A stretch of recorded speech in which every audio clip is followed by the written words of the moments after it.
student of Vivek Career Academy, and I've been grateful for to this academy for many things.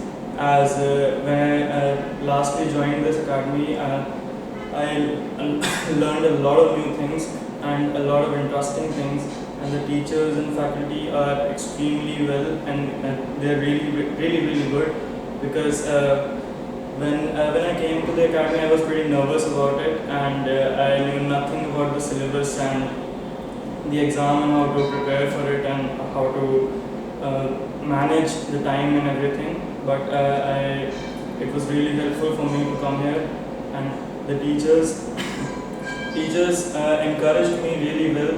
And as a result, I've been working on a book recently, and that the book's name is The World of Love, Caste and Suicide, and I've recently finished it. And I'll give a little bit credit to the academy also, because the English teacher and the other ones also encouraged me really